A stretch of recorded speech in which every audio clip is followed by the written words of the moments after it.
Good afternoon. Thanks for all coming and listening to us talk. I'm going to be talking about Lieutenant Michael Murphy, who was my AOIC. He was second in command of SDV Team 1 Alpha Platoon.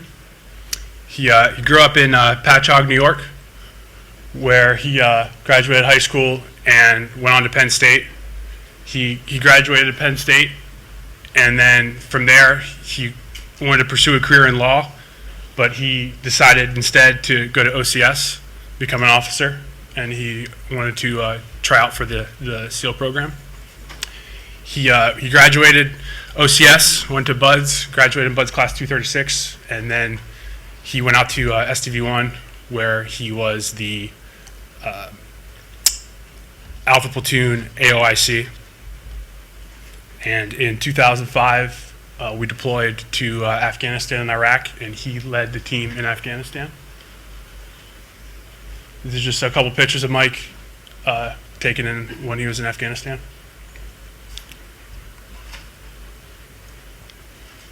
And then this is the team that he had with him in Afghanistan. That's Mike on your right, followed by Shane Patton, Marcus Luttrell, James Dan Healy, and Matt Axelson. Just talk a little about the mission that Mike was on, that he was a recipient Medal of Honor for, Afghanistan. Kunar Province, just east of Asadabad. June 27th, Lieutenant Murphy, along with Marcus Luttrell, Matt Axelson, and Danny Dietz, they inserted into the Hindu Kush area of the Kunar Province to capture, kill a high-value Taliban leader. You can see in this picture there's a village down here. You can see how treacherous the terrain is. They inserted the night of the 27th, and the morning of the 28th, they had a position on this ridgeline where they were compromised. We call it soft compromised. They were compromised by 3 goat herders. They subsequently let the goat herders go, and the goat herders turned out to be Taliban sympathizers who informed the Taliban of their position. Once they let the Taliban, or the goat herders go, they moved their position to this area, where they set up a new observation point to watch the village down below. They were there approximately 20 to 30 minutes when a large Taliban force appeared on the ridgeline. Numbers estimate 50 to 100 Taliban against 4 SEALs.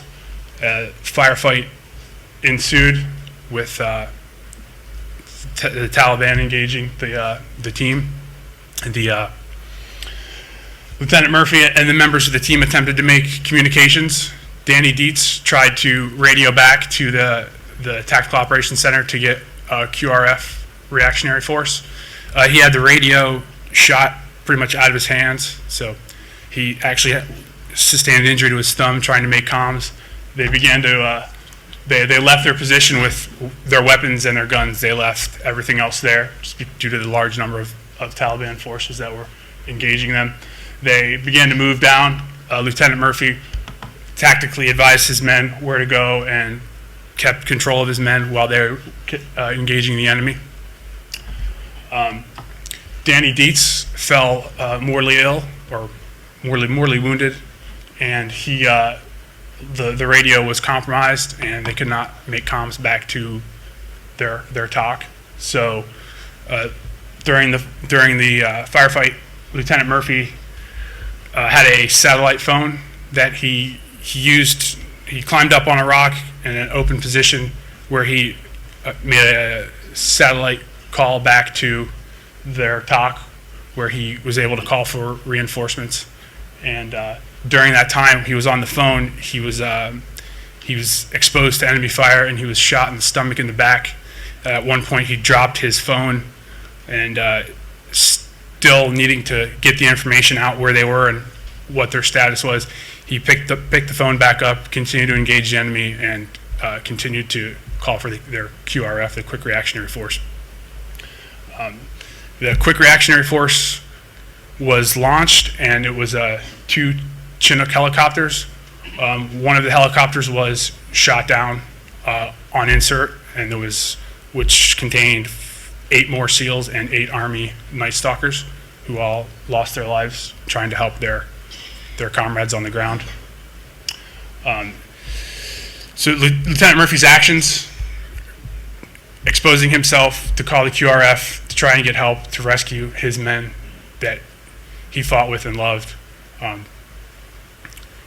is how he exposed himself to enemy fire and fell mortally wounded, and the QRF allowed, or his phone call allowed Marcus Luttrell to escape, and he was later recovered.